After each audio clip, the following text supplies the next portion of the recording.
Em nome do Pai, e do Filho, e do Espírito Santo. Amém. Estamos no 27º domingo do tempo comum, ano B. A primeira leitura tirada do livro de Gênesis. O primeiro livro de Gênesis de hoje, Deus ensina a igual dignidade do homem e da mulher e a indissolubilidade do matrimônio. Por isso que ouvimos que não separa o homem o que Deus uniu. O casamento não é uma instituição dos homens, é de instituição divina e não pode ficar ao critério das opiniões humanas. Por mais democracia que lhe ponham em cima. No Evangelho, Jesus deixa as coisas bem claras e a sua doutrina continua sempre atual. Temos de a ter presente em nossa cabeça e saber transmiti-la aos outros. Muitas dessas ideias são vícios antigos da história da humanidade. E quem tiver um pouco de conhecimento da história pode confirmá-lo.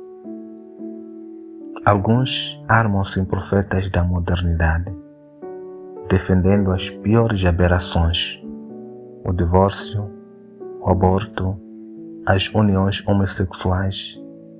Outros vão atrás porque têm medo de não ser modernos. Hoje encontramos-nos em situação semelhante. A Europa, com as suas riquezas, deixou entrar todos os vícios. Muitos esqueceram-se de Deus e não só cometem essas desordens, como querem legitimá-las.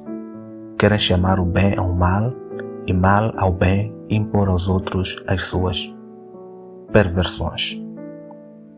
Temos de estar atentos e reagir, guiados pela fé, fiando-nos de Jesus, que é o caminho, verdade e vida. Só Ele tem palavras de vida eterna.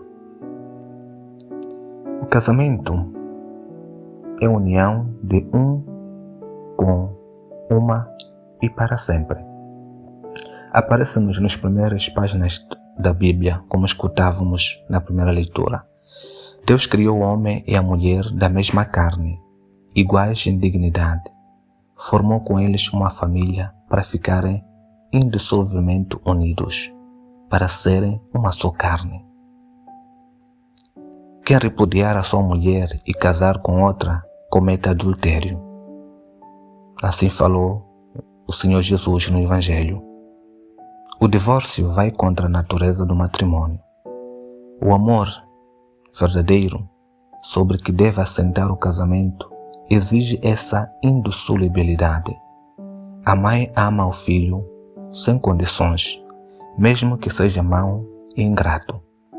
Assim, hão de fazer os esposos e devem amadurecer o amor para que seja alicerce do seu matrimônio. Falsos namoros, hoje, são caminho direto para a separação a curto prazo. A geração e a educação dos filhos exige estabilidade da união familiar.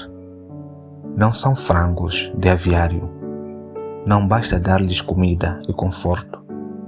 Precisam de amor e da complementaridade do pai e da mãe para se desenvolver como verdadeiros homens e mulheres, preparados para enfrentar a vida e saber gastá-la ao serviço dos outros. No Evangelho, Jesus deixa as coisas muito claras. Divorciar-se é sempre um mal. Casar com um divorciado é ficar numa situação de pecado, é cometer adultério. A Igreja é muito compreensiva com aqueles que se encontrem nesta situação, mas não pode deixar de lhes lembrar que estão numa posição errada e que não podem ser admitidos aos sacramentos sem antes mudarem de vida. Animamos a rezar, a ir à missa, a ouvir a palavra de Deus, mas se algum cristão nesta situação, pensando que o sacerdote o não conhece, fosse a receber a Eucaristia, cometia um sacrilégio.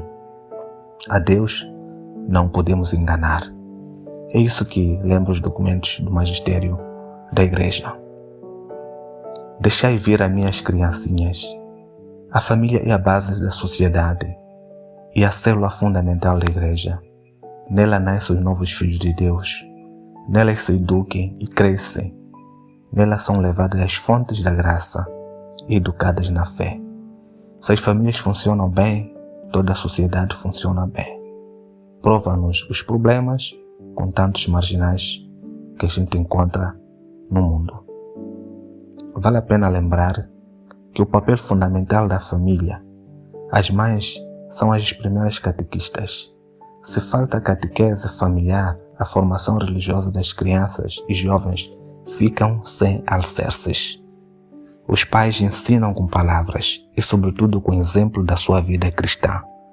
É uma responsabilidade de que Deus lhes pedirá sérias contas um dia. Termino dizendo: famílias que viverem de Cristo e que deram conhecer Cristo, pequenas comunidades cristãs que atuaram como centros de irradiação das mensagens evangélicas, lar iguais aos outros lares daqueles tempos mais animados de um espírito novo que contagiava os que conheciam e que eles relacionavam. Assim foram os primeiros cristãos. E assim havemos de ser nós, os cristãos de hoje, semeador da paz e da alegria que Jesus nos trouxe. Caríssimos, que a Senhora do Rosário nos ajude a viver bem tudo isto, meditando os mistérios do Rosário, aprendendo a viver a maneira de Jesus e a servir generosamente a Deus e aos outros. Seja louvado o nosso Senhor Jesus Cristo. Paz e bem, caríssimos irmãos. Continue a acompanhar esta página para ajudar-nos a crescer e também para amadurecer a sua fé. Paz e bem.